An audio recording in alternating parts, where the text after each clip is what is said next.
मेरा नाम आशुतोष है। आज मौसम बहुत ही खुशगवार था और इस मौसम की वजह से मेरी भी खुशी डबल हो रही थी, क्योंकि अक्सर बारिश के मौसम में वो छत पर आ जाया करती थी। कई दिनों से मैं उसे नोटिस कर रहा था कि वो छत पर शाम के टाइम पर आया करती थी, मौसम के मज़े लेने के लिए, शाम की ठंडी हवा के मज़े लेने के लिए। और मैं सिर्फ उसके लिए यहाँ अपनी बहन के घर पर आया करता था और उससे बहाना करके उसके घर की छत पर आ जाता था, क्योंकि मुझे पता था कि अगर मुझे उसे देखना है तो अपनी बहन के घर ही आना होगा। मेरी उम्र 35 साल हो चुकी थी। मैं बहुत ही अमीर आदमी था। पैसे की मेरे पास कभी कोई कमी रही ही नहीं थी, क्योंकि मेरे पापा अपना सब कुछ मेरे नाम कर गए थे। आखिरकार मैं ही तो उनका इकलौता बेटा था। एक बेटा और भी था जो मेरे पिता का नहीं था, बल्कि मेरी सौतेली माँ का था। जब मैं 18 साल का था तब मेरी मॉम की एक हादसे में मौत हो गई थी और डैड उस समय अपना बिजनेस संभाल रहे थे। मैं इतना बड़ा नहीं था, इसलिए उन्होंने मुझ पर कोई जिम्मेदारी नहीं डाली थी।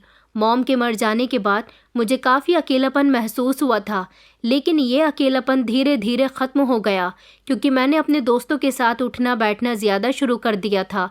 और डैड ने भी कुछ टाइम के बाद दूसरी शादी कर ली थी, लेकिन जिस औरत से उन्होंने शादी की थी पहले ही उसके 2 बच्चे थे, एक जवान बेटा और एक जवान बेटी। दोनों ही लगभग मेरी उम्र के थे। मेरी सौतेली माँ ने मुझे विश्वास दिलाया कि वो मेरा बहुत ख्याल रखेंगी, लेकिन मेरा दिल ही नहीं मान रहा था। कहीं ना कहीं अपने डैड से शिकायत किया करता था कि आपने मॉम के जाने के बाद दूसरी शादी क्यों कर ली। हालांकि ये बात कभी मैं डैड से शब्दों में नहीं कह सका था। ये शिकायत हमेशा मेरे दिल में रही थी। मेरी सौतेली माँ मेरे डैड के दोस्त की बहन थी। उनके भी पति की मौत हो गई थी। वो दिखने में सुंदर थी, इसलिए उन पर मेरे डैड का दिल आ गया था। मेरी सौतेली माँ की बेटी श्रद्धा और बेटा शरद दोनों ही घर में आने के बाद मेरे साथ घुल मिल गए थे। हालांकि मैं जवान था, समझदार था। वो दोनों उम्र में मुझसे छोटे थे। डैड का बिजनेस बहुत अच्छा चल रहा था। मेरी दूसरी माँ भी अच्छी थी। उन्होंने हमेशा मेरा ख्याल रखा था। अपने बच्चों के साथ साथ वो मुझसे भी प्यार करती थी। यही वजह थी कि मेरे दिल में जो कभी अपने डैड के लिए दूसरी शादी की शिकायत रहा करती थी, अब उसको भी मैंने अपने दिल से निकाल दिया था। क्योंकि ये औरत भले ही मेरी सौतेली माँ थी, लेकिन इस औरत ने मेरी माँ की जगह ले ली थी। लेकिन वो मेरा दिल जीतने में कामयाब रही थी। उनकी बेटी श्रद्धा हमेशा मुझे अपना भाई समझती थी, मेरी खुशियों का ख्याल रखती थी। और शरद, जो कि उम्र में मुझसे पूरे 4 साल छोटा था, वो भी मुझे अपना बड़ा भाई मानने लगा था। सौतेली माँ के साथ साथ उनके दोनों बच्चे हमारे घर में रहते थे। कभी जो मैं अकेला ही इस घर में मंडराया फिरता था, अब उसी घर में 3 बच्चे हो गए थे। वक्त गुजरता गया। श्रद्धा और शरद पढ़ाई कर रहे थे। हालांकि मैं भी पढ़ाई कर रहा था और मैं अपने डैड के बिजनेस में कोई इंटरेस्ट नहीं लेता था। इसी तरह 5 साल गुजर गए। मेरी उम्र 23 साल हो गई और फिर डैड इस दुनिया को छोड़कर चले गए। डैड को हार्ट अटैक हुआ था, जिसकी वजह से वो अपने बेटे को अकेला छोड़ गए। मेरी सौतेली माँ ने मुझे समझाया था, मुझे तसल्ली दी थी और कहा था कि कभी भी तुम ये मत सोचना कि तुम्हारे डैड मर गए हैं तो तुम अकेले हो गए हो। तुम्हारी माँ अभी जिंदा है। भले ही मैंने तुम्हें जन्म नहीं दिया, लेकिन मैंने तुम्हें हमेशा अपनी औलाद से बढ़कर चाहा। उनकी बातों ने मुझे काफ़ी हद तक संभाल लिया था और अब घर की सारी जिम्मेदारी और डैड की बिजनेस की भी जिम्मेदारी मुझ पर आ गई थी। क्योंकि डैड के मरने के 1 हफ्ते बाद ही हमारे फैमिली लॉयर गुप्ता अंकल हमारे घर आए थे। उन्होंने मुझे डैड की गई सारी वसीयत दिखा दी थी, जो मेरे डैड ने जीते जी की थी। मेरे डैड ने अपना सब कुछ मरने से पहले ही मेरे नाम कर दिया था। हालांकि मैं ये बात नहीं जानता था। कानूनी तौर पर डैड के मरने के बाद उनकी सारी जायदाद और उनके बिजनेस का हकदार मैं ही था। ये बात पूरा शहर जानता था कि अनुराग बजाज का सिर्फ एक ही बेटा है, आशुतोष बजाज, जो उनकी सारी जायदाद का मालिक है। और ये वसीयत भी ज़्यादा पुरानी नहीं थी। इसको मेरे डैड ने मरने से पिछले 6 महीने पहले ही बनवाया था। ये बात घर में सबको पता चल गई थी। इस बात पर किसी का कोई ख़ास रिएक्शन नहीं निकला था, और निकलता भी क्यों, सिर्फ मैं अपने डैड का खून था। मेरी सौतेली माँ के बच्चे तो उनके साथ इस घर में आए थे। मैंने उनकी जिम्मेदारी ली थी कि मैं अब इस घर का बड़ा बन गया हूँ। अब सब कुछ मेरा है और सब कुछ मुझे ही देखना है। इसलिए मैं खुद अपने हाथों से श्रद्धा की शादी खूब धूमधाम से करवाऊंगा, क्योंकि मैं भी उसे दिल से बहन मानता था और शरद को भी अपनी ही कंपनी में बिजनेस करने दूंगा। मैं इन लोगों के साथ किसी तरह का कोई भेदभाव नहीं करूंगा, क्योंकि हम लोग पहले ही एक पिता के नहीं थे, मगर हमने मोहब्बत इसी तरह से हो गई थी जैसे हम सगे भाई बहन हों। वसीयत के बारे में सुनकर घर का माहौल ख़राब नहीं हुआ था। मुझे इस बात की खुशी हुई थी कि मेरे सौतेले भाई बहन और सौतेली माँ के दिल में दौलत का कोई लालच नहीं है। वक्त गुजरता रहा। मैंने डैड का बिजनेस अच्छे से संभाल लिया था और उनका बिजनेस अब पहले से भी ज़्यादा अच्छा चल रहा था। श्रद्धा के लिए एक अच्छा और अमीर परिवार का रिश्ता देखकर मैंने उसकी शादी करवा दी थी। वो अपने ससुराल में बहुत खुश थी, लेकिन मैं देख रहा था कि शरद कुछ ज़्यादा ही बिजी रहने लगा था। मैंने उसे बोला था कि तुम पढ़ाई करने के साथ साथ ऑफिस भी ज्वाइन कर लो ताकि तुम्हें एक्सपीरियंस हो जाए, मगर उसने मेरी बात पर ध्यान ही नहीं दिया था। वो ज़्यादातर अपने दोस्तों के साथ रहने लगा था। घर में भी मुझे कम दिखाई देता था, या फिर वो शायद मेरे सामने आना ही नहीं चाहता था। मैं कुछ भी समझ नहीं पा रहा था और फिर मुझे ये सब समझने की फुर्सत भी नहीं होती थी, क्योंकि मैं डैड के मरने के बाद से ही बहुत ज़्यादा बिजी हो गया था। श्रद्धा की ससुराल भी ज़्यादातर मैं ही जाया करता था। मुझे उसकी छोटी बड़ी ख्वाहिशों को पूरी करने में बड़ा मज़ा आता था। मेरी कोई बहन नहीं थी और जब मुझे बहन मिली थी तो मैं उसका रिश्ता बहुत अच्छे से निभा रहा था। शरद को इतनी फुर्सत नहीं होती थी कि वो बहन की ससुराल जाया करे, उसके लिए कुछ खाने पीने का ले जाया करे। श्रद्धा जिस कॉलोनी में रहती थी वहाँ पर सामने ही एक कॉलोनी और बनी हुई थी, जहाँ कुछ लोग अपने फ्लैट में रहते थे तो कुछ लोगों ने फ्लैट को रेंट पर लिया हुआ था। एक दिन श्रद्धा ने मुझे डिनर पर इनवाइट किया था। उस दिन मुझे ऑफिस में ज़्यादा काम नहीं था और फिर श्रद्धा की शादी को 1 साल हो गया था, इसलिए उसके पास छोटा सा बेबी भी था। मुझे तो बच्चे शुरू से ही बहुत अच्छे लगते हैं। जब से श्रद्धा का बेबी हुआ था तब से मैंने उसके घर जाना पहले से भी ज़्यादा शुरू कर दिया था। मैं उसके बेटे के साथ खेला करता था। उसका पति कभी मेरा कलीग रहा था, इसलिए मैं उसे बहुत अच्छे से जानता था। और अब तो जब से हम लोग साला जीजा बने थे तब से हमारे बीच में जान पहचान पहले से भी ज़्यादा मजबूत हो गई थी। उस दिन मैं श्रद्धा के घर 6 बजे ही पहुंच गया था। उसका पति भी 5 बजे तक घर आ जाता था। पहले हम लोगों ने एक साथ बैठकर खूब सारी बातें की और फिर उसके बाद श्रद्धा ने कहा कि हम लोग टेरेस पर नाश्ता करते हैं क्योंकि छत पर बहुत अच्छी हवा चल रही है। उसने नौकरों से कहकर टेरेस पर नाश्ता लगवा दिया था। वैसे भी उसके यहाँ गार्डन टेरेस था। हम सब लोग टेरेस पर चले गए थे और नाश्ता कर रहे थे। गर्मियों के दिन थे, इसलिए ज़्यादा अंधेरा नहीं हुआ था। दिन धीरे धीरे ढल रहा था। बड़ी ही प्यारी हवा चल रही थी। मेरे हाथ में चाय का कप था, एक टांग के ऊपर दूसरी टांग रखी हुई थी और मैं चाय की चुस्कियों का मज़ा ले रहा था, क्योंकि मुझे ठंडा पीना पसंद नहीं था और ये बात श्रद्धा बहुत अच्छे से जानती थी, इसलिए वो सर्दी हो या गर्मी मेरे लिए चाय ही बनवाया करती थी। चाय पीते पीते अचानक मेरी नज़र श्रद्धा के ठीक सामने वाली बिल्डिंग की छत पर गई, जहाँ बाल खोले हुए एक सुंदर सी लड़की खड़ी हुई थी। उसे देखकर मैं बस उसे देखता ही रह गया। मेरी आंखें उस पर जमकर रह गई थी। वो छत पर अपने बाल सुखा रही थी और अपने बालों को इधर उधर लहरा रही थी। शायद शाम के समय नहाकर आई थी। उसके बाल गीले थे। इतनी सुंदर लड़की मैंने अपनी ज़िंदगी में पहली बार देखी थी। उसके चेहरे पर एक अजीब सी मासूमियत थी। उसे देखकर तो जैसे मैं चाय पीना ही भूल गया था। श्रद्धा के पति विभोर ने मेरा हाथ हिलाया और कहने लगा कि क्या हुआ, तुम कहाँ खो गए हो। मैंने जल्दी से अपनी नज़र विभोर की तरफ की और कहा कि नहीं नहीं, हाँ तुम बताओ क्या कह रहे थे। मैं विभोर के साथ बातें कर रहा था, लेकिन मेरी नज़र उस लड़की पर थी जो अपनी छत पर इधर से उधर टहलकर मोबाइल में अपना ध्यान लगाए हुए थी। मेरा सामना आज तक काफ़ी सारी लड़कियों से हुआ था, लेकिन इतनी सुंदर और मासूम दिखने वाली लड़की आज तक मैंने नहीं देखी थी। ये शायद वो अच्छी भी हों, तो वो लड़कियां मेरे दिल को नहीं भाई थी। इस लड़की को दूर से ही देखकर मेरा दिल उसका दीवाना हो गया था और अब जब भी मैं श्रद्धा के घर आया करता था तो शाम के टाइम पर छत पर ज़रूर जाता था ताकि उसे देख सकूं। मैं जब भी यहाँ आता था तो देखता कि वो शाम के समय अपनी छत पर होती थी और आज भी मैं बहुत एक्साइटेड होकर श्रद्धा के घर जा रहा था। श्रद्धा समझ रही थी कि मैं आखिर क्या चाहने लगा हूँ। उसने उस दिन मुझसे पूछ ही लिया कि भैया, मैं देख रही हूँ कि आप मेरे घर बड़ी जल्दी जल्दी आने लगे हो और आपका हमारे गार्डन टेरेस पर बड़ा मन लगने लगा है। मैंने कहा कि मैं यहाँ ताज़ी हवा लेने के लिए आता हूँ और तुम्हारे घर आकर मुझे बहुत अच्छा लगता है। तो वो कहने लगी, यहाँ आकर अच्छा लगता है या फिर किसी को देखकर अच्छा लगता है।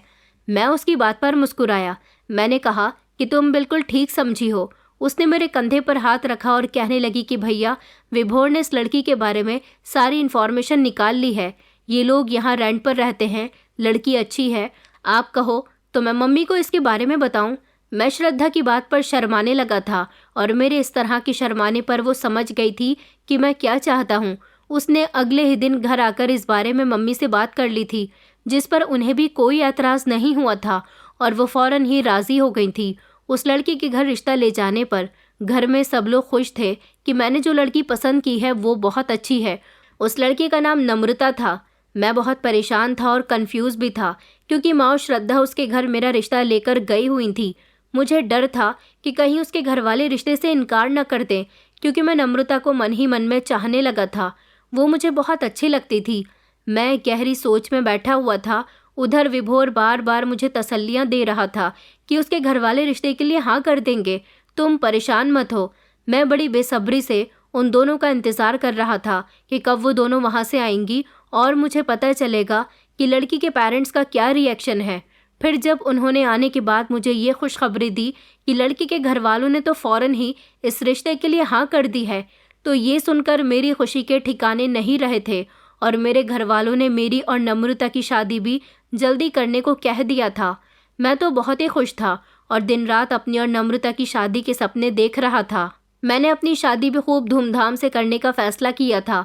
मैंने उससे बात करने की कई बार कोशिश की थी। मैं जानना चाहता था कि वो भी मेरी तरह मुझसे शादी करने के लिए एक्साइटेड है या नहीं, मगर इसी दौरान माँ की तबीयत इतनी ज़्यादा ख़राब हो गई कि मैं उनकी तबीयत के चक्कर में सब कुछ भूल गया था।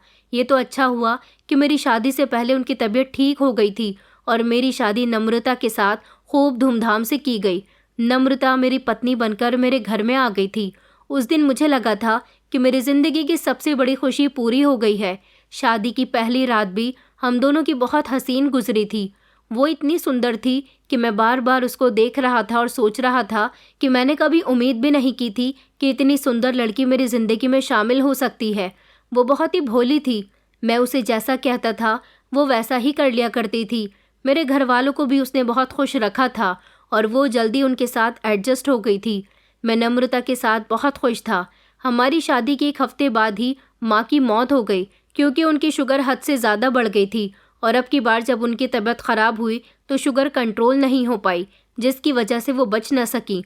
और उस दिन मुझे फिर से ऐसा लगा था जैसे मैं अनाथ हो गया हूँ। माँ की गोद मुझसे छीन ली गई है। ऊपर वाले ने मुझे 2 माँओं का सुख दिया था और मेरी दोनों ही माएँ मुझसे बहुत ही जल्द छीन ली थी। मुझे अब हमेशा शरद की फ़िक्र लगी रहती थी कि वो अकेला हो गया। मैंने कई बार उससे बात की थी और उससे कहा था कि तुम शादी कर लो, लेकिन उसने कहा था कि भैया मैं शादी नहीं करना चाहता। ना तो वो बिज़नेस में कोई इंटरेस्ट ले रहा था और ना ही घर में ज़्यादा टाइम दिया करता था। पता नहीं उसे क्या हो गया था। एक चीज़ थी जो मैंने नोटिस की थी, वो ये थी कि नम्रता के घर में आ जाने के बाद उसकी नम्रता से अच्छी दोस्ती हो गई थी और अब वो हमेशा उसके आगे पीछे भाभी भाभी कहकर घूमता रहता था। वो अपनी भाभी की बहुत इज्जत किया करता था। नम्रता मेरा और मेरे भाई का बहुत ख्याल रखती थी। हालांकि श्रद्धा भी हमारे घर आती जाती रहती थी और हम दोनों भाइयों को इस तरह सुकून से देखकर उसे भी बहुत खुशी मिलती थी। वक्त गुजरता जा रहा था और धीरे धीरे मेरी शादी को पूरा 1 साल हो गया। मुझे लगता था कि ज़िंदगी इसी तरह खुशियों के साथ चलती रहेगी, लेकिन कभी किसी के लिए ज़िंदगी आसान हुई है क्या? शरद ने मेरा ऑफिस ज्वाइन कर लिया था। मुझे खुशी हुई थी कि वो अब डैड के बिज़नेस में इंटरेस्ट लेने लगा था और काम भी खूब मन लगाकर किया करता था। उसकी इस तरह की मेहनत देखकर मैं बहुत इम्प्रेस हुआ था। ये सब नम्रता की वजह से पॉसिबल हो सका था, क्योंकि नम्रता से मैंने एक बार इस बारे में बात की थी कि मैं चाहता हूँ कि हम दोनों भाई मिलकर इस कंपनी को संभालें। लेकिन शरद बिजनेस में इंटरेस्ट ही नहीं लेता। बस तब से ही नम्रता ने शरद को फोर्स करना शुरू कर दिया था कि वो बिजनेस संभाले। मैं अपनी पत्नी का बहुत शुक्रगुजार था। मेरी पत्नी मेरी ज़िंदगी में मेरे साए की तरह थी, जो हमेशा मेरा ख्याल रखती थी। एक दिन मुझे काम के सिलसिले में शिकागो जाना था। वहाँ पर मुझे पूरे 1 हफ्ते का टाइम लग जाता। इस बारे में जब मैंने अपनी पत्नी को बताया तो वो मेरे लिए काफ़ी फ़िक्रमंद हुई और फिर कहने लगी कि आप अपना बहुत ख्याल रखना, मैं आपको बहुत मिस करूँगी। अगले ही दिन मैं शिकागो के लिए निकल चुका था। सब कुछ बिल्कुल ठीक था, लेकिन जब मैं शिकागो से वापस आया तो मेरी पूरी दुनिया ही बदल गई थी। मैं जैसे ही घर के अंदर दाखिल हुआ तो घर का माहौल अजीब सा बना हुआ था। मैंने ज़ोर ज़ोर से आवाज़ लगाई, नम्रता तुम कहाँ हो? देखो मैं आ गया। लेकिन घर में मुझे कोई भी नज़र नहीं आ रहा था। मैं जब कमरे की तरफ गया तो मैंने देखा कि नम्रता बिस्तर पर बैठी हुई थी। मैंने फ़ौरन ही उसे गले लगाया और फिर मैंने उससे कहा कि तुम यहाँ पर क्या कर रही हो? मैं तो तुम्हारा दरवाजे पर काफ़ी देर से इंतज़ार कर रहा हूँ। उसने मुझे कुछ भी नहीं कहा और वो मुझे मजबूती से गले लगाकर खड़ी रही। मुझे अपनी पत्नी के अंदर उस दिन काफ़ी कुछ अजीब महसूस हो रहा था। ऐसा लग रहा था जैसे वो मुझसे कुछ कहना चाहती है लेकिन कह नहीं पा रही। मैं उसके ऐसे बर्ताव पर हैरान हो रहा था, लेकिन सवाल करने का मुझे टाइम ही नहीं मिला। ठक ठक दरवाजे पर दस्तक हुई तो मैं चौंक गया था, लेकिन मेरी पत्नी ने जैसे सुनने का नाटक किया और मेरी तरफ झुक गई। ठक ठक दस्तक और भी तेज़ हो गई। मैंने उसके हाथों को अपने हाथों से आज़ाद किया और उलझन में दरवाजे की तरफ बढ़ा कि कौन है दरवाजे पर। मैंने जैसे ही दरवाज़ा खोला तो सामने की तरफ पुलिस थी। पुलिस को देखकर मेरे होश उड़ गए थे। पुलिस इस समय मेरे घर के दरवाजे पर आखिर क्या कर रही थी? पुलिस वालों के साथ और भी कुछ लोग थे।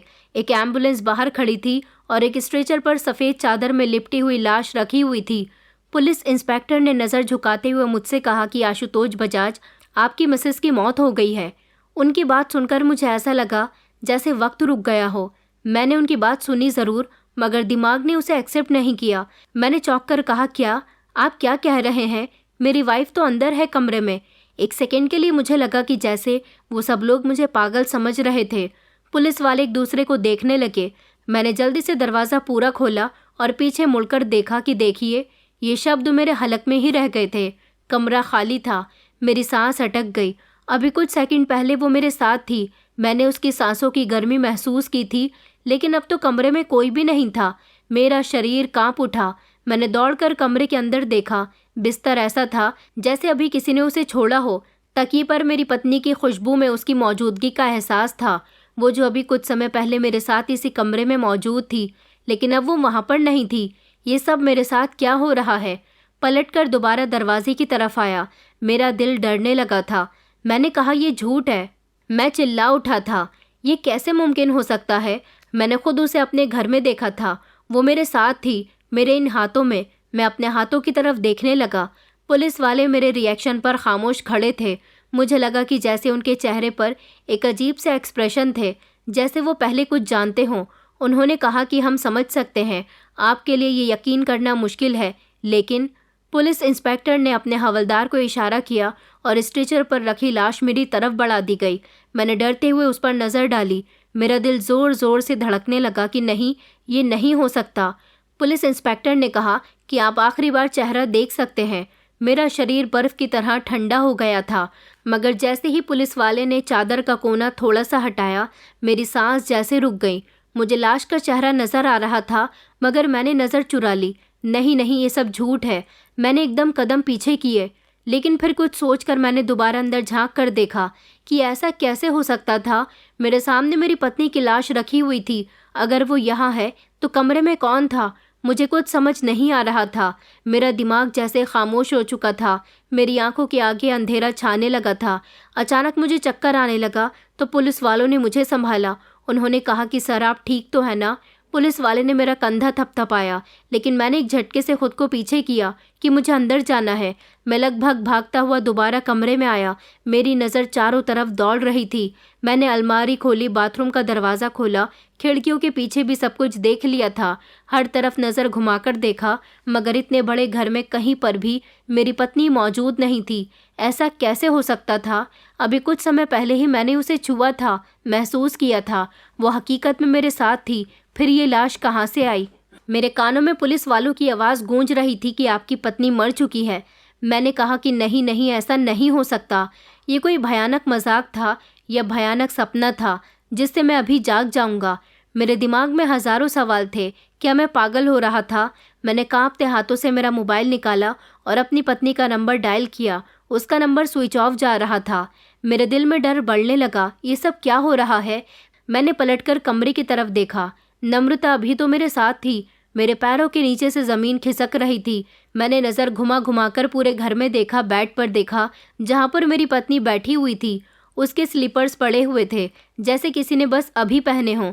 पर्दे धीरे धीरे हिल रहे थे, जैसे किसी ने उन्हें अभी अभी हरकत दी हो। नम्रता, मेरी आवाज़ कांप रही थी, लेकिन कोई जवाब नहीं आया। पुलिस वाले अभी तक दरवाजे पर खड़े थे। ऑफिसर ने मुझे हैरानी से देखा और कहा कि सर, आप ठीक है? मैं चिल्ला पड़ा था कि अभी कुछ समय पहले ही तो वो मेरे साथ बैठी थी, हम दोनों ने एक दूसरे को बाहों में भरा था।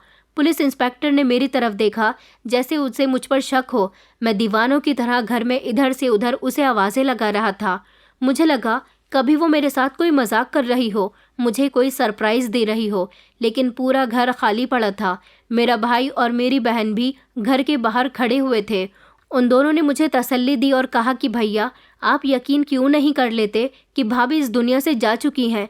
मैंने चिल्लाकर उन दोनों से कहा कि मैं कैसे यकीन कर लूं, मैं सच कह रहा हूं, वो मेरे साथ अभी कमरे में मौजूद थी। उसने मेरे हाथों को अपने इन हाथों में पकड़ा हुआ था। श्रद्धा कहने लगी कि नहीं भैया, आप इस हकीकत को एक्सेप्ट कर लो, भाभी का एक्सीडेंट हो गया है और हम लोग भी एम्बुलेंस के पीछे पीछे ही अस्पताल से घर आए हैं, क्योंकि भाभी को मौके पर ये अस्पताल में भर्ती कर दिया गया था, लेकिन डॉक्टर ने उन्हें मृत घोषित कर दिया। मैं फूट फूट कर रो रहा था। मैंने कहा, देखो नम्रता, मेरे साथ मजाक मत करो, यहाँ पुलिस आई है। मैं जानता हूँ कि तुम झूठ बोल रही हो, तुम मजाक कर रही हो, तुम इस तरह से दुनिया से नहीं जा सकती। तुम अभी मेरे साथ मौजूद थी और मेरी आंखें धोखा नहीं खा सकती। चलो, मेरी आंखें धोखा खा भी सकती हैं तो मेरा शरीर, जिसने तुम्हें अच्छी तरह से इस घर में महसूस किया, ये धोखा नहीं खा सकता। ऐसा कैसे मुमकिन हो सकता है? मैंने खुद तुम्हें छुआ था, तुम्हारी खुशबू को महसूस किया था, मुझे अच्छी तरह से याद था। हमेशा मेरी पत्नी जो परफ्यूम लगाया करती थी, आज भी उसकी खुशबू उसके अंदर से मुझे आई थी। मैंने ये सब चिल्ला चिल्ला कर कहना शुरू कर दिया, लेकिन फिर भी कोई जवाब नहीं आया। मेरे घर के बाहर अभी भी लोग जमा थे, पुलिस वाले अभी मेरे सामने खड़े थे। ये सब झूठ है, मैं बार बार यही कह रहा था। पुलिस ऑफिसर ने नरमी से कहा कि देखिए सर, हम आपकी परेशानी समझ सकते हैं, ये वक्त आपके लिए बहुत मुश्किल होगा, लेकिन आप चाहें तो लाश का चेहरा देख सकते हैं। मैंने कहा, आपका क्या मतलब है? उन्होंने कहा कि हम आपको लाश का चेहरा दिखा सकते हैं। मेरे दिल की धड़कन जैसे रुक गई। नम्रता की लाश? पुलिस वैन के करीब एक सफ़ेद चादर में लिपटा हुआ शव रखा था। मैं धीरे धीरे आगे बढ़ा। ये सब सपना है या बुरी हकीकत? मैंने कांपते हुए हाथों से चादर का कोना हटाया तो मेरा दिल बंद हो गया। वो वही चेहरा, वही कपड़े जो मेरी पत्नी ने पहन रखे थे अभी कुछ समय पहले ही, लेकिन ये मेरी पत्नी नहीं थी, ये कोई और थी। मैंने कहा, ये नम्रता नहीं हो सकती। पुलिस वाला चौंक गया। मैं बार बार अपने कमरे की तरफ देख रहा था और फिर अपनी पत्नी की लाश की तरफ। मुझे नहीं पता था कि मेरे यहाँ से जाते ही इतना सब कुछ हो जाएगा, वरना मैं कभी भी अपनी पत्नी को छोड़कर नहीं जाता। मैं बार बार यही कह रहा था कि ये मेरी पत्नी नहीं है, लेकिन मैं हर बार खुद को यकीन दिलाने की कोशिश कर रहा था। मेरे आसपास खड़े हुए लोग बातें कर रहे थे कि बेचारा सदमे में है। मुझे ऐसा लग रहा था जैसे कि मैं पागल हो रहा हूँ। मेरी पत्नी मेरी आंखों के सामने जिंदा थी और कुछ ही सेकंड के बाद मेरी पत्नी मेरी आंखों के सामने मरी पड़ी हुई थी। ये मेरी आंखों का वहम था या फिर एक कड़वी सच्चाई थी? हम सबका रो रो कर बुरा हाल हो चुका था। मेरी पत्नी की लाश की पहचान हो गई थी, उसकी गाड़ी में मौजूद सामान भी मिला था, वो मेरी पत्नी का ही था। मेरा तो रो रो कर बुरा हाल हो चुका था, क्योंकि मैं नम्रता से बहुत मोहब्बत करता था। एक वही तो मेरे दिल का सुकून थी। मैं उसके बिना कैसे जीऊँगा, ये ख्याल मेरे दिमाग में बार बार आता रहता था। नम्रता की शव का पोस्टमार्टम कर दिया गया था और फिर उसके बाद अंतिम संस्कार भी। नम्रता की मौत ने मुझे पूरी तरह से तोड़ कर रख दिया था। नम्रता के अंतिम संस्कार के बाद मुझे शरद मेरे कमरे में ले आया था। कहने लगा कि भैया, आप आराम करो, आपकी तबीयत ठीक नहीं है। क्योंकि नम्रता की मौत पर मैं पहली बार अपनी ज़िंदगी में सबसे ज़्यादा रोया था। ना जाने क्यों मैं नम्रता की मौत को एक्सेप्ट नहीं कर पा रहा था। मुझे ऐसा लगता था जैसे अभी भी वो जिंदा है। मेरी आंखें मेरे शरीर की छुअन धोखा नहीं खा सकती, लेकिन जो कुछ हो चुका था वो सब क्या था? यही सब सोच सोच कर मेरा दिमाग दर्द कर रहा था। ऐसा लगता था जैसे मेरे दिमाग की सारी नसें फटी जा रही हैं। मैंने खुद को एक कमरे में बंद कर लिया था। मुझे अब कुछ भी अच्छा नहीं लगता था। बस मन करता था कि कहीं से भी मेरी पत्नी वापस आ जाए। रातों को मुझे ऐसा लगता था जैसे कमरे का दरवाज़ा खुलकर नम्रता कमरे के अंदर आई है, लेकिन जैसे ही मैं उसके करीब गया वो अचानक गायब हो गई। और तो और जब मैं खूब याद करके उसे रोया करता था तो ऐसा लगता था जैसे उसकी आवाज़ आ रही है, जैसे वो मेरे पास बैठी है, मुझसे बातें करना चाहती है। मगर जब भी मैं होश में आने की कोशिश करता था, अचानक वो गायब हो जाती थी और उसकी आवाज़ भी आना बंद हो जाती थी। मैं इस सब की वजह से लगभग पागल हो चुका था। मेरे दिमाग ने काम करना बंद कर दिया था। मुझे ऐसा लगता था जैसे बस मैं इसी कमरे के अंदर ठीक हूँ, अगर बाहर निकलूँगा तो मेरी जान चली जाएगी, क्योंकि इस कमरे में मुझे मेरी पत्नी की खुशबू आती थी, उसके होने का एहसास होता था, उसकी आवाज़ आती थी। कभी कभी तो वो मुझे दिखाई दिया करती थी। लेकिन ये सब कुछ क्या हकीकत में हो रहा था या फिर मैं सच में पागल हो गया था? पूरा 1 महीना इसी तरह से गुजर गया था। शरद मुझे नौकरों के हाथ कमरे में ही खाना भिजवा दिया करता था। मुझे ना तो दिन अच्छा लगता था और ना ही रात। मैं बहुत ज़्यादा बीमार हो गया था। मेरा बिजनेस भी कैसा चल रहा था मैं कुछ नहीं जानता था। श्रद्धा कभी कभी मुझसे मिलने के लिए आया करती थी तो मैं उससे भी अजीबोगरीब बातें किया करता था। मेरा टॉपिक मेरी पत्नी ही हुआ करती थी। मैं उससे बहुत प्यार करता था। उसकी मौत ने मेरे दिल पर एक गहरा जख्म छोड़ दिया था और फिर मैं ये यकीन नहीं कर पा रहा था कि उस दिन वो मेरे साथ नहीं थी। वो उस दिन मेरे साथ ही थी या नहीं थी, यही सवाल मुझे बार बार परेशान करता था। और सबसे ज़्यादा पागल मैं सिर्फ अपने सवाल की वजह से हुआ था। मुझे अपना कोई होश नहीं था। मैं बस रोता रहता था, अपनी पत्नी को याद करता रहता था और बार बार आवाज़ लगाकर उसे पुकारता था। मगर काफ़ी समय से मैं नोटिस कर रहा था कि ना तो मेरी पत्नी मेरे सपने में आ रही थी, न मुझे हकीकत में उसकी मौजूदगी का एहसास हो रहा था और ना ही मुझे उसकी आवाज़ें आ रही थी। क्या मैं ठीक हो रहा था या फिर कोई और बात थी? हर दिन तकलीफ़ के साथ गुजर रहा था। हर दिन नम्रता की यादों के सहारे गुजर रहा था। मैं अपने मरने की प्रार्थना करता था कि ऊपर वाले ने मेरी जान से प्यारी पत्नी को अपने पास बुला लिया तो फिर वो मुझे भी अपने पास बुला ले। मैं जीकर क्या करूँगा? वक्त इसी तरह से गुजरता गया। नम्रता को मरे हुए महीनों हो गए थे। बाहर की दुनिया में क्या हो रहा था क्या नहीं, मैं कुछ नहीं जानता था। मुझे सारे दुख तकलीफ ने एक साथ जकड़ लिया था। लेकिन अब इन सबसे आज़ाद होने का समय आ गया था, क्योंकि फिर कुछ ऐसा हुआ जिसकी मुझे उम्मीद भी नहीं थी। कमरे का दरवाज़ा खुला। मुझे लगा नौकरानी मुझे खाना देने के लिए आई होगी या फिर श्रद्धा होगी मुझसे मिलने के लिए आई होगी। लेकिन नहीं, अब की बार मुझसे मिलने के लिए शरद आया था, मेरा छोटा भाई। बहुत समय के बाद मैंने उसको देखा था। उसकी आंखों में आंसू थे। वो धीरे धीरे चलता हुआ मेरे करीब आया और फिर मेरे बराबर में ही बैठ गया। उसने मेरे आगे हाथ जोड़ दिया और रोने लगा। मुझे लगा कि शायद मेरी ऐसी हालत पर उसे तरस आ रहा है, लेकिन आगे जो शब्द वो कहने जा रहा था, मेरा तो मन किया कि मैं उसे जान से मार दूं। उसने कहा कि भैया मुझे माफ़ कर दो। भैया मुझसे बहुत बड़ी गलती हो गई। भैया हम बर्बाद हो गए। वो हमें बर्बाद करके चली गई। मैंने कहा तुम क्यों रो रहे हो और किसकी बातें कर रहे हो? क्या हुआ है शरद? उसने शर्मिंदा होते हुए और नज़र झुकाते हुए कहा कि भैया जो गलती मैंने की शायद उसके लिए आप मुझे कभी माफ़ नहीं करोगे, लेकिन अब मुझे एहसास हुआ कि मेरी ये गलती ने पूरी तरह से हमें बर्बाद कर दिया। दरअसल आपकी इस हालत का जिम्मेदार मैं हूँ। ये कहकर वो फिर से फूट फूट कर रोने लगा। मैंने उसके हाथों को थामा और कहा कि क्या बात है, क्यों परेशान हो? वो कहने लगा कि भैया भाभी जिंदा है और सही सलामत है। शरद की ये बात सुनकर तो जैसे मेरे शरीर में जान आ गई थी और मेरी आंखें फटी की फटी रह गई थी। मैं अपनी आंखें फाड़कर शरद की तरफ देख रहा था। मैंने कहा सच? तो फिर वो कहाँ है और इतने टाइम से मुझसे क्यों छुप रही है? मेरे शरीर में जान आ गई। मैंने कहा शरद तुम सच कह रहे हो ना? नम्रता जिंदा है तो फिर तुम उसे बुलाओ, मैं उससे मिलना चाहता हूँ।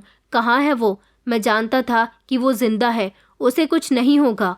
मैं एक तरफ खुश था तो दूसरी तरफ मेरी आंखों से आंसू निकल रहे थे। शरद ने मुझे संभाला और कहा कि भैया अब जो मैं आपको बताने वाला हूँ शायद उससे आपको बहुत तकलीफ पहुँचेगी, लेकिन प्लीज़ आप मुझे माफ़ कर देना। दरअसल भाभी की मौत हुई ही नहीं थी और ना ही भाभी का एक्सीडेंट हुआ था। ये सब कुछ एक प्लानिंग के तहत किया गया था। भाभी सच में जिंदा थी और आपके साथ एक बहुत बड़ा धोखा किया गया। पुलिस वाले, आसपास के लोग और वो लाश, सब कुछ एक झूठ था। भाभी मुझसे हमेशा कहा करती थी कि तुम अपने भैया का ऑफिस ज्वाइन क्यों नहीं करते। तब एक दिन गुस्से में आकर मैंने भाभी को बता दिया था कि ये सारी दौलत भैया के नाम पर है, मेरा यहाँ पर कुछ भी नहीं है। मुझे तो अपने सौतेले पिता पर गुस्सा आता है कि उन्होंने अपना सब कुछ अपने सगे बेटे के नाम कर दिया। मैं भी तो उनका बेटा था। वो सारी जायदाद आधी आधी दोनों भाइयों में नहीं बांट सकते थे।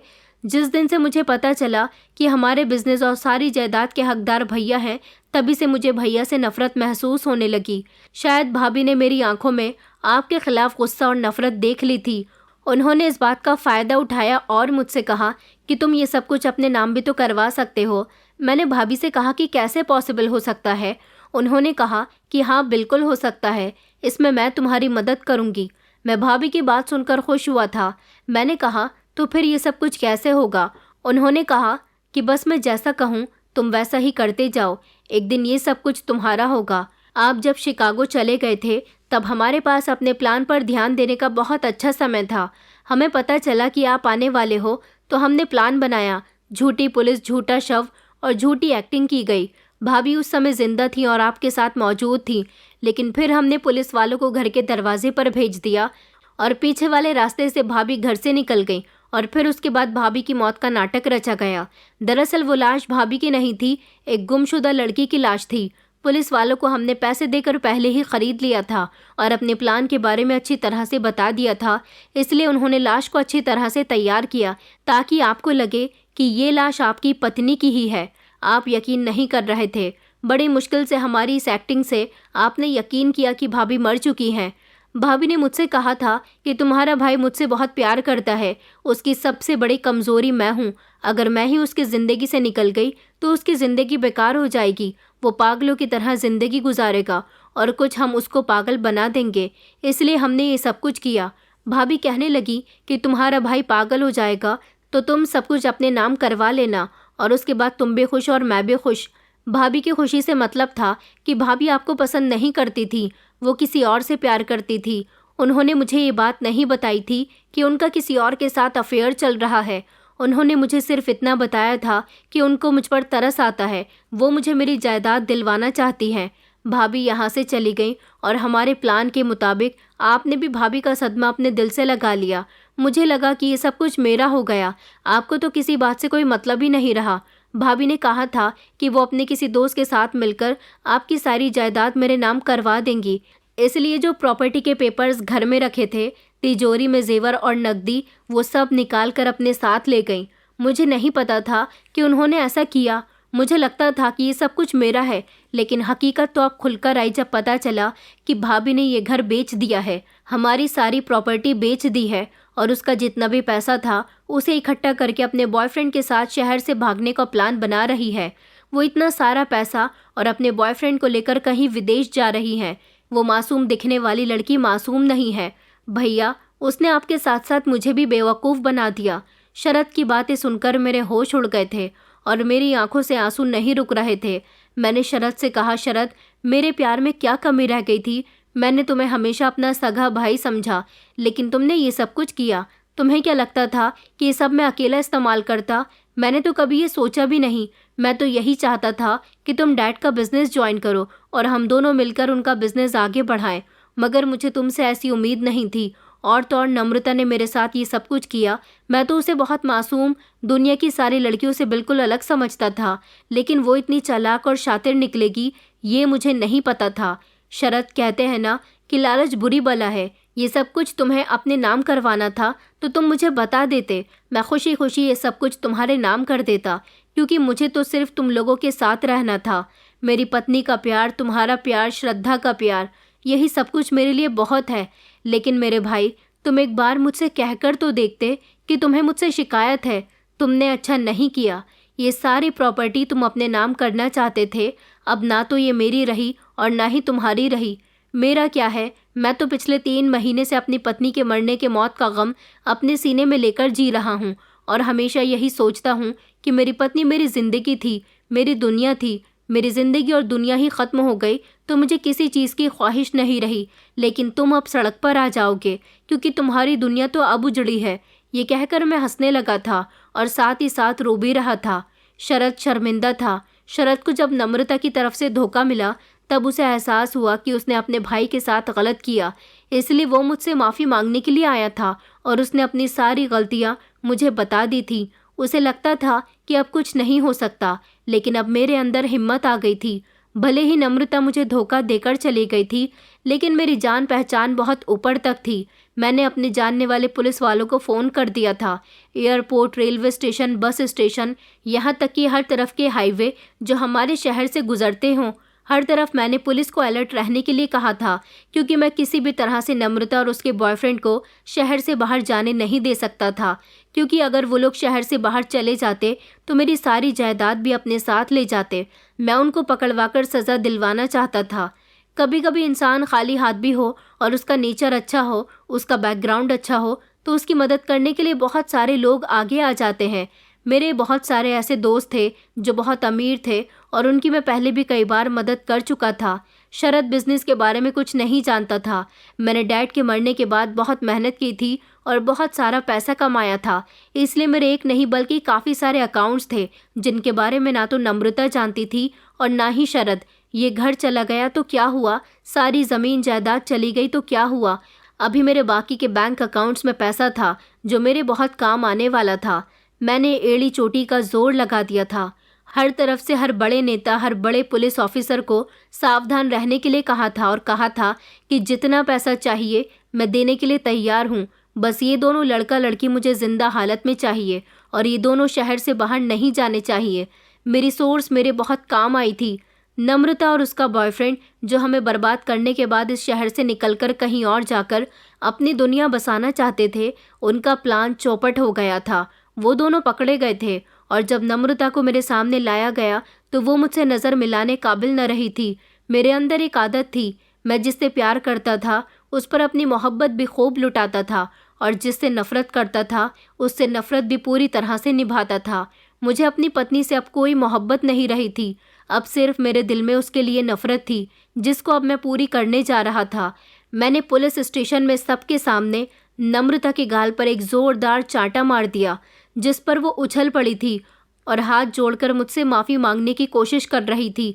लेकिन मैंने उसको बोल दिया था कि तुम्हारी अहमियत मेरी नज़रों में ऐसी थी जैसे एक भूखे के लिए रोटी की होती है, लेकिन अब तुम मेरे लिए सिर्फ पैरों की धूल हो। मैं तुम्हें कभी माफ़ नहीं करूँगा। तुमने इस दिन के लिए मुझसे शादी की थी। मैं जानता था कि तुम एक मिडिल क्लास लड़की हो, फिर भी मैंने तुम्हें अपनी ज़िंदगी में शामिल किया क्योंकि मैं तुमसे मोहब्बत करता था, तुम्हारी क्लास से नहीं। लेकिन तुमने ये नहीं जाना कि अमीर लोगों को बेवकूफ़ बनाना भले ही आसान होता है, लेकिन सिर्फ एक बार, बार बार नहीं। नम्रता मेरे पैरों में गिरकर माफ़ी मांग रही थी, लेकिन आज मुझे उसकी भोली भाली शक्ल से मोहब्बत नहीं बल्कि नफ़रत हो चुकी थी। उसे और उसके बॉयफ्रेंड को जेल की सलाखों के पीछे पहुंचा दिया गया था। मेरा सौतेला भाई जिसने मुझे तोड़ने में कोई कसर नहीं छोड़ी थी। हमारी सारी जायदाद, प्रॉपर्टी, सब कुछ हमें वापस मिल गया था। मैं चाहता तो शरद को घर से निकाल सकता था, लेकिन उसकी माँ जो कभी मेरी माँ भी हुआ करती थी, जिन्होंने कभी मेरे साथ सौतेलापन नहीं किया, बस उन्हीं की खातिर मैंने उसको माफ़ कर दिया। वो बार बार मुझसे माफ़ी मांग रहा था, अपने किए पर शर्मिंदा था। यहाँ तक कि श्रद्धा भी उससे बहुत नाराज़ थी और उसका कहना था कि नम्रता के साथ साथ इसे भी सज़ा होनी चाहिए क्योंकि ये भी सज़ा का बराबर से हकदार है। लेकिन मैंने बड़ा भाई होने का फ़र्ज़ निभाया, उसे माफ़ कर दिया। मेरी पत्नी तो जा चुकी थी, मैंने अपने दिल को समझा लिया था कि वो सच में मर गई है, इसलिए अब मुझे किसी चीज़ की ख्वाहिश नहीं थी। मैं अभी भी अपनी पुरानी जैसी ज़िंदगी गुजार रहा हूँ, लेकिन मेरे दिल में मोहब्बत से विश्वास उठ गया है। दोस्तों, उम्मीद करती हूँ आपको हमारी कहानी पसंद आई होगी। कहानी पसंद आई है तो वीडियो को लाइक करें, चैनल पर नए हैं तो चैनल को सब्सक्राइब करें और हाँ, नोटिफिकेशन बेल को ज़रूर दबाएं ताकि अगली अपडेट सबसे पहले आपको मिले।